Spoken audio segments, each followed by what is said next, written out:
So our next presenter today is Dr. Ben Blair out of the University of Illinois, and he's going to be going over market hog trailer cleaning and disinfection, an economic and epidemiologic assessment.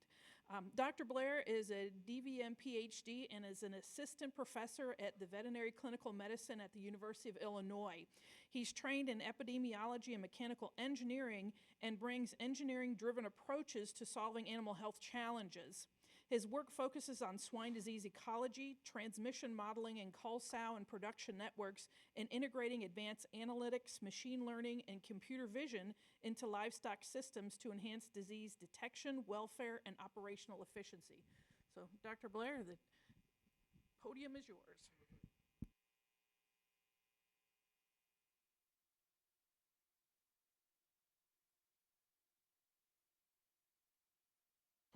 That's going to be better. Okay, so like she stated, my name is Ben Blair. I'm an assistant professor at the University of Illinois. And so today what I'm going to speak to you about is probably something that will raise a lot more questions than answers, unfortunately. I'd like to tell you we have a defined, this is exactly what you should do every time, every month of the year, et cetera, et cetera. I will kind of spoil this and say that's not what I'm going to tell you. So. This work was done in collaboration with me and then Dr. Jim Lowe at the University of Illinois. We did this off of a SCHC-funded grant, and ultimately it all started from a conversation that me and Dr. Lowe had regarding one of our side passions, which is crop farming. So both him and I are swine veterinarians. That's what we do to pay the bills, and then we try to go lose all that money raising corn in the Midwest. And the conversation started in regards to fertilizer rates. He asked, hey, what are you fertilizing your corn at this year? And I said, well, it doesn't really matter what I fertilize my corn at because you live in northern Illinois where the ground's really good. I live in southern Illinois where our ground is rocks and clay. So me fertilizing and you fertilizing are not the same thing. And I said, so we fertilize at lower rates down there because our goals are different. I'm not going to get 200 bushel of corn. Our county average is 136 bushel an acre.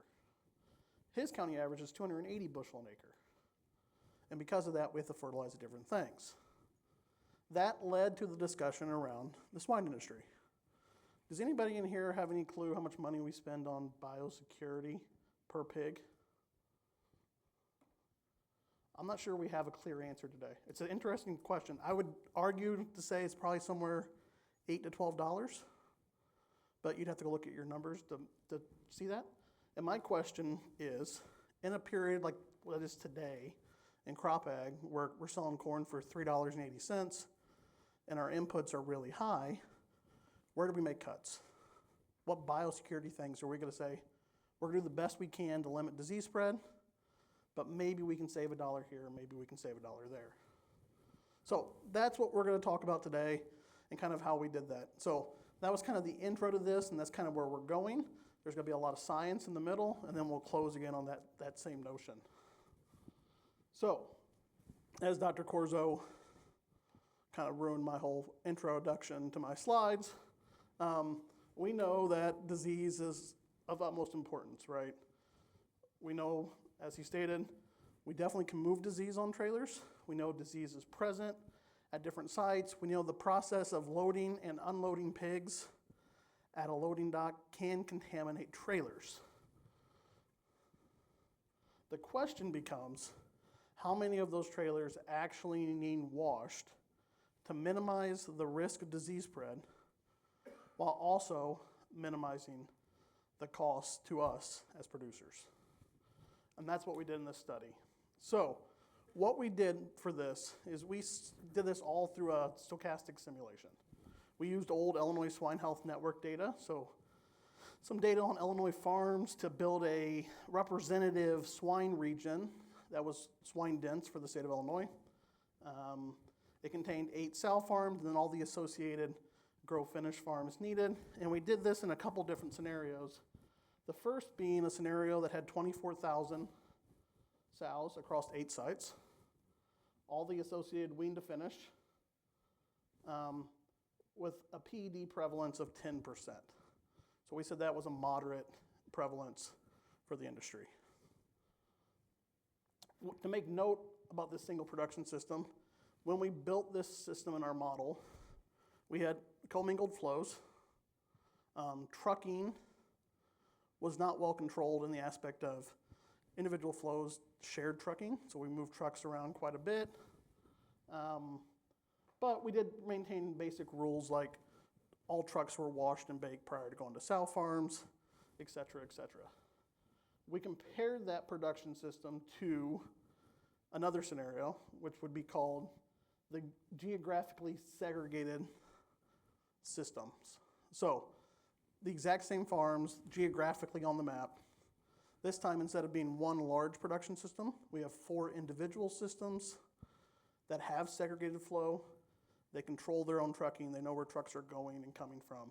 So we don't have that commingling effect. Again, PED prevalence was at 10%. When we got into this, we thought, you know what, prevalence probably has a big part to do with how we're going to spread disease and what the cost of disease may be within these simulations. And so we also looked at prevalence variations from 5%, which we called a low, and a 20%, which we called a high. After watching Dr. Corzo's talk, I'd love to see his data and rerun them based on those numbers, but this is what we did, and that's where we're going. So the way this was done is we simulated this. We built a stochastic simulation model, so it's agent-based modeling, in Python using a library called StokePy or SymPy, and simulated production in these systems for 365 days, and then ran every production simulation 1,000 times. That way we can account for any variation that we saw stochastically. Again, when we started the simulation, we initialized it, and so we randomly assigned 10% of all farms to be infected, as well as farms were classified as a sow farm or a wean to finish farm, because they had associated rules that would be similar to that you guys have in your production systems.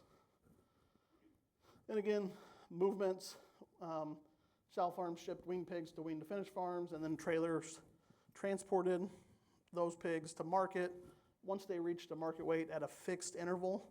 So we assumed fixed production. We'll talk a little bit more about what that looked like here on the next slide. But ultimately, we tried to make all those movements reflect real-world production dynamics. And then as the simulation went on, any newly infected site was tracked as infected. They could recover and become resusceptible again. And our truck washing was dynamic, meaning that the percentage of trucks being washed could vary in these simulations over time. So when we get into the parameters about how this was all set up, some of this I've already alluded to. 3,000 sows per farm, fully connected. So all the sites were fully connected in the single production system. They're only partially connected in the geographically segregated system, so those sites maintain some separation, separate flow, separate trucking. There was some overlap we left in there stochastically, but infrequent. Again, trailer sharing was frequent in the single system. It was quite limited in the geographically related systems.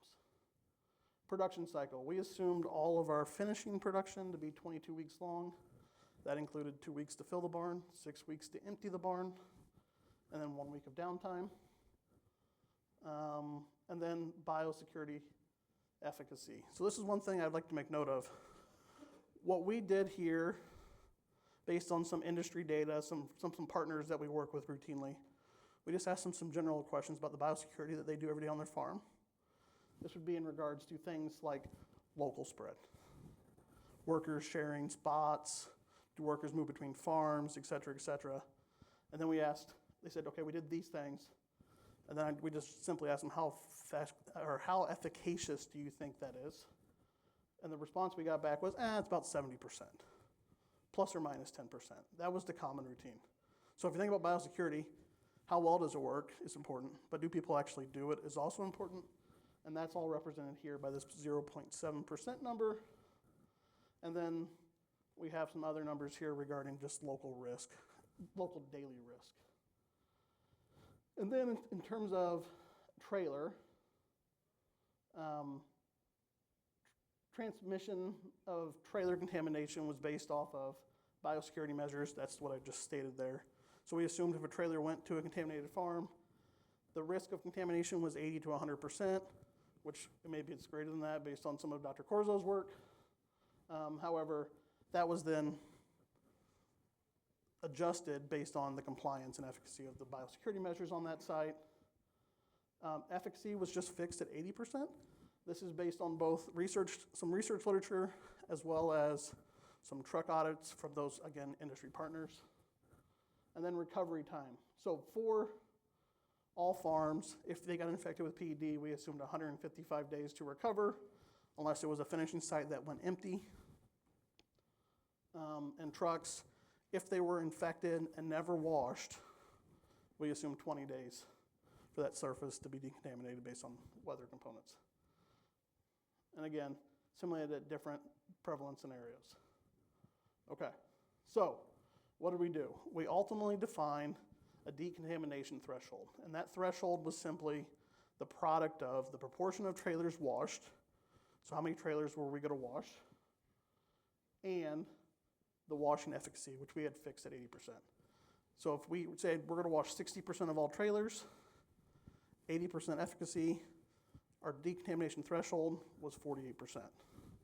Then in that simulation, we varied that using what's called a grid search technique. So we looked at all decontamination thresholds ranging from 0 to 100 at 5% intervals, and then ultimately use that to calculate our total cost being the cost of washing a trailer and the cost of disease in infected farms, or newly infected farms.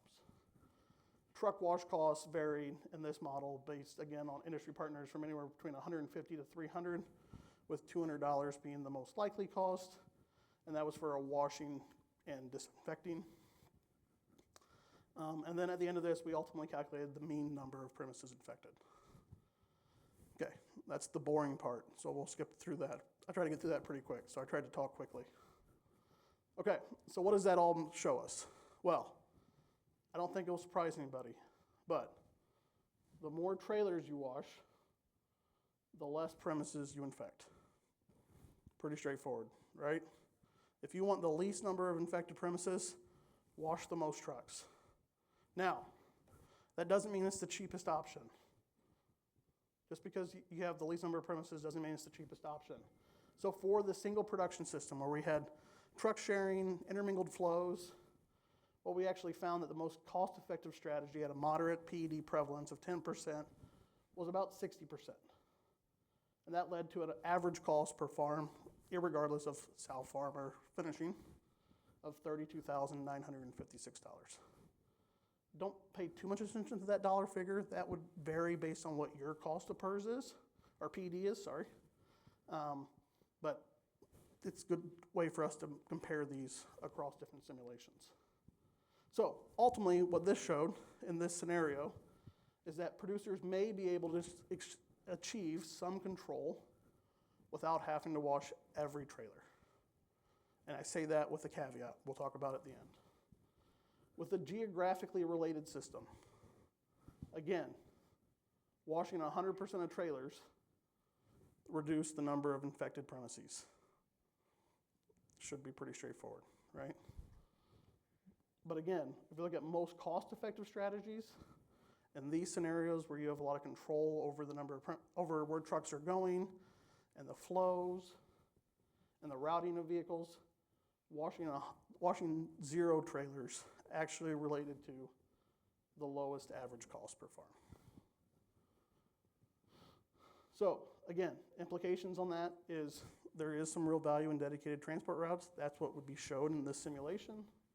And then extensive decontamination of every trailer in these scenarios may, again, not be the most cost-effective strategy. Okay, let's look at prevalence. So I bet you everybody can tell you what this says. If we have a lot of disease, you should wash a lot of trailers. If you have no disease, you probably don't need to wash as many.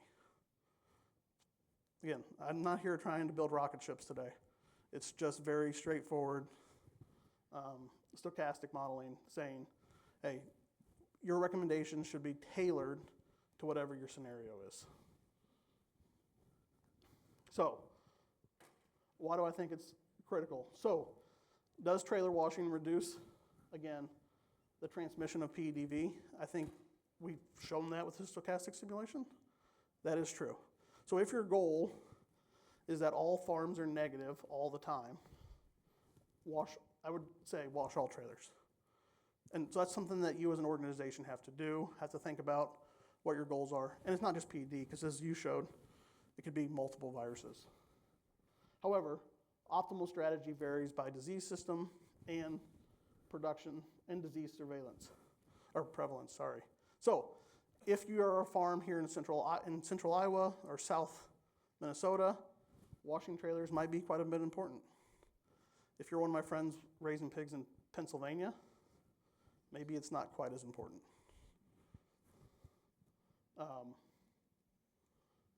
So I think this model ultimately highlights some valuable insights to transmission dynamics. What I tell my students when we talk about biosecurity is, again, biosecurity is a risk mitigation technique. It is not an insurance policy. We do not pay for it in hopes that we prevent things. We're just trying to reduce the risk of things. It is not a one-size-fits-all strategy. It is something that should be tailored to individuals' settings and production practices. The other thing to make note of is that this model may underrepresent based on our fixed washing efficacy of trailers. We also do not account for any of the call sow shipments back to call sow farms or to sow farms. So this model, the other thing to remember, this is a stochastic model, meaning do not take this home and say, well, Dr. Blair said we don't have to wash trailers no more, we're not doing it. Stochastic model. This points to things. This is insight, not actionable items. So what I would say from this is, remember, the outcomes of this only represent the realities of that within my modeled environment, not within your scenario today. If you have somebody at your group that can model this, you can model it and probably figure out your own based on your costs, based on your risk, based on your compliance, based on your efficacy. But this is what my simulated model shows. And again, the models provide insight, not actionable item. But I think they do remind us of something that we tend to forget, that biosecurity, like truck washing, is risk mitigation, not insurance. Not all people need to follow the same recommendation. Definitely when we're thinking about cost and what the future looks like in terms of cost management and cost structures. So, adjust your washing protocols based on prevalence, based on risk, based on your system's goals. Consider your system's interconnectedness. If you are disconnected from everything, everyone, you have strong control, dedicated trailers, the importance of washing trailers may be less for you. If you're using third-party trailers with people wearing chaps, you might want to wash some trailers. Continually evaluate the effectiveness of your decontamination practices, adapt as needed, and then continue to define protocols based on the latest research. So I'll say, Dr. Corzo's work here recently was insightful, because I'd love to go back now and rerun all this based on his updated data that's saying 50 or 60% contamination compared to Dr. Lowe's original 5.2, which is what this would have been based on. So again, we vary with time, and it's a model. It's meant to incite, not to be actionable. Again, conclusions. This emphasizes the importance of strategic trailer decontamination. If you're trying to reduce all infectious disease, by all means wash. Otherwise, think about cost. You may be able to figure out, based on your structure, based on your goals, what you can do to save a few dollars here and there. Again, tailor those to specific production context. And effective protocols manage cost effectively. So everything we do, biosecurity included, should be done with cost in mind. At least that's my opinion. You can argue with me after in the hallway. But I think cost is a big driver when we think about raising pigs and trying to make money, trying to make a living for our producers. Okay, so my watch is dead, so I have no clue how long that took, There's some references, and I'll be happy to take any questions that anybody has. Thanks, Dr. Blair. We do have time for questions.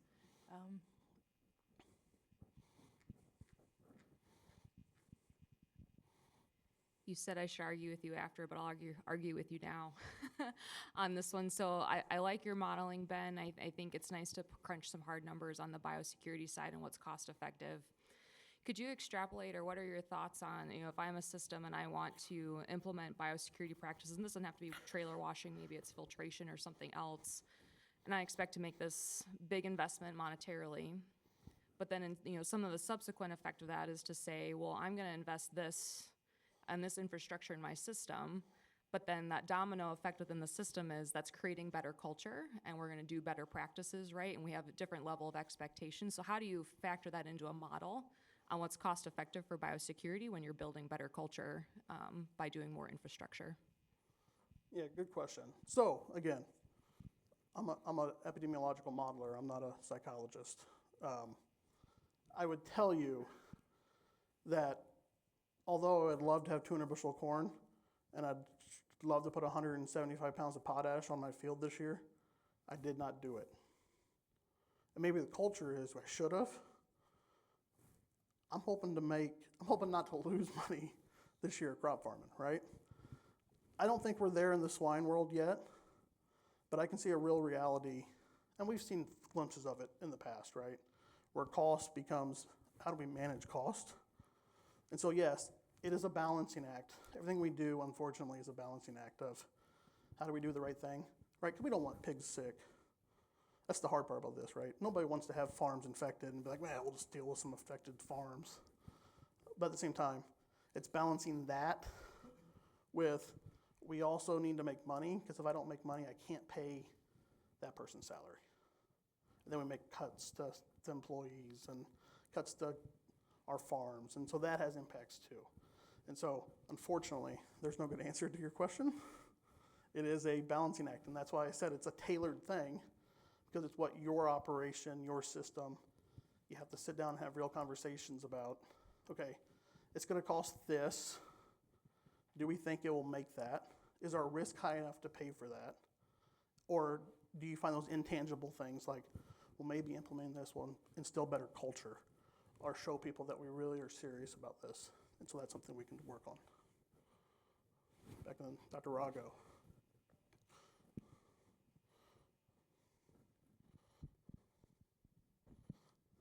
So did I understand that one of the variables was biosecurity effectiveness, right? And then you fixed that at like 0.7? It would have been a distribution of 0.7 that ranged from like 0.6 up to 0.8.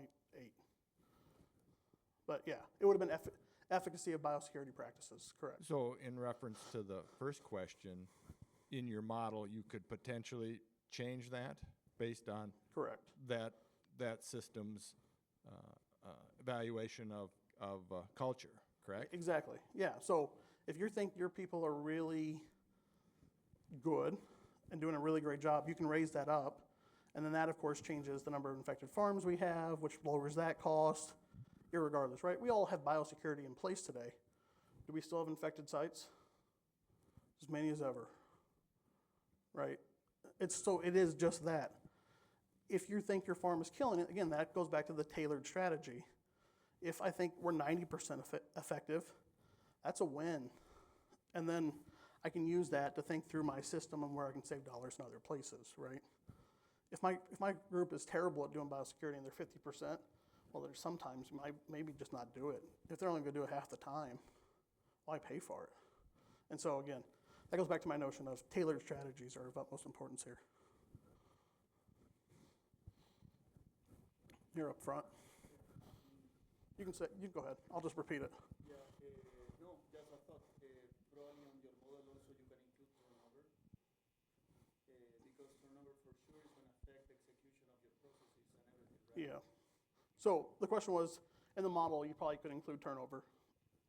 I completely agree, right? Turnover definitely has an impact on efficacy. We all know turnover is a high rate within our industry today. And so Again, why does biosecurity fail? It's not because the premise isn't right, because people don't do it. And so turnover definitely impacts that. So where we're going from here and where I would like to go from here, to Dr. Kettelkamp's point, is this is really hard to take and make actionable for people. What I'd love to do is make this into a tool where you could input some system information, take a little survey, and we say, okay, great, you're a really risky survey based on how you run things, or you're a really risky system. Okay, what's your goals, what's your cost? And it would say, okay, great, here's what we think may be. Here's a graph that you could implement to say what you should do. But that's a little ways down the road. Because again, I caution doing that because I don't want people to take this as truth. This is thought-provoking. Not like, well, Dr. Blair said it's going to cost $36,000 if we wash trailers. No. It is the fact that go home, have those conversations of how good are we doing this? Is the money we spend actually doing anything? That's the question for today. Any other questions? Please join me in thanking Dr. Blair for his presentation.